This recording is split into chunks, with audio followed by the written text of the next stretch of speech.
Hey, this is V, and my latest read is called Green and Deadly Things by Jenn Lyons. So, the main character, Math, is a novitiate in an order of knights, which is one of the only groups that is supposedly legally allowed to use magic. Like, the most people, every time when a child starts to exhibit magical talents, they are given to the order and raised there. And the idea is that once they are able to manifest some type of weapon, they kind of graduate and become a full-fledged knight. So unfortunately for Math, even though he came in as someone with a great deal of promise, he was never able to manifest a weapon, which means he's stuck at a novice's level, even though he is now 22 years old. So the problems really begin for everyone in the world, basically, however, when a logging company decides to cut down these 3 really ancient trees. And the moment they attempt to do this, I guess the trees start to attack them. A lot of people die and the knights get called in.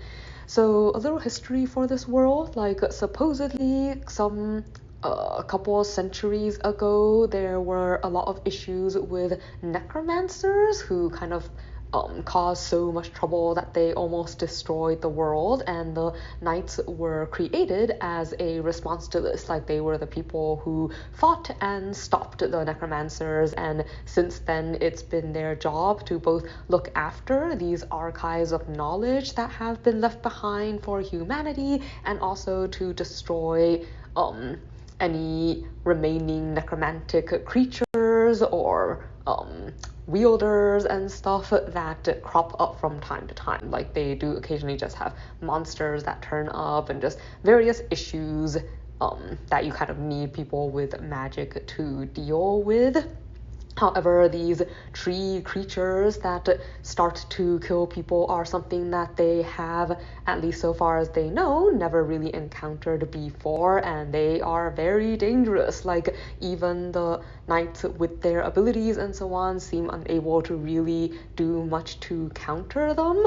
And when Math's own home base, like the fortress and stuff where he lives, gets attacked, he makes a really monumental decision. So he's always really been interested in this maze that was a part of the archives that his particular section of the order made their home, and he discovered a way to open it and also to wake up the what he believes is one of the ancient necromancers who has been asleep inside for all this time. Like, he does this to try and save the kids in his order sector and to repel the trees and stuff, but it also puts him in pretty much everybody's bad graces, because as far as they know, that means he's woken up one of their greatest enemies.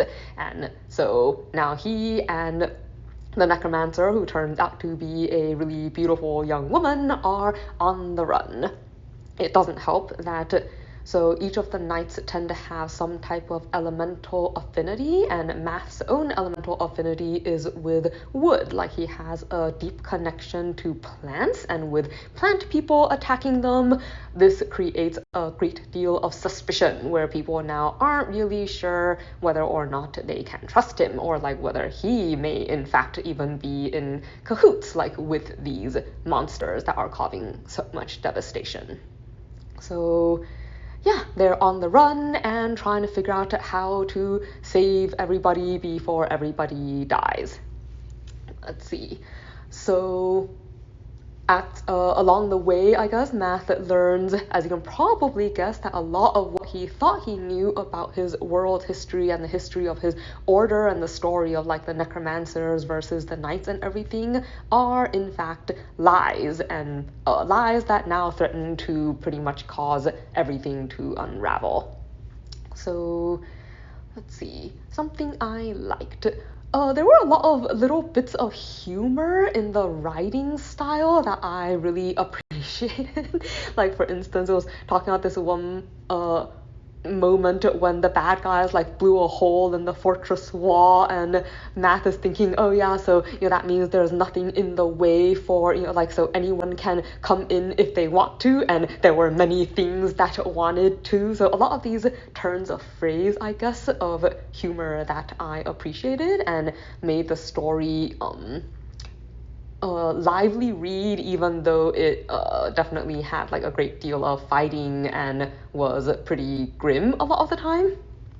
Let's see, something I did not like. I found the story a lot more tense than I typically like, because like with Matt's situation and like the necromancer, or she's not I guess I'll call her a wizard, to be more accurate. I mean, their necromancers were basically wizards that went bad, so that he's traveling with, they get viewed as like traitors or enemies or dangerous crazy people pretty much everywhere they go by pretty much every group that they encounter, and this creates a lot of really unpleasant suspense that I do not enjoy, like where I was forwarding over little bits because it was just so tense that it was hard to read.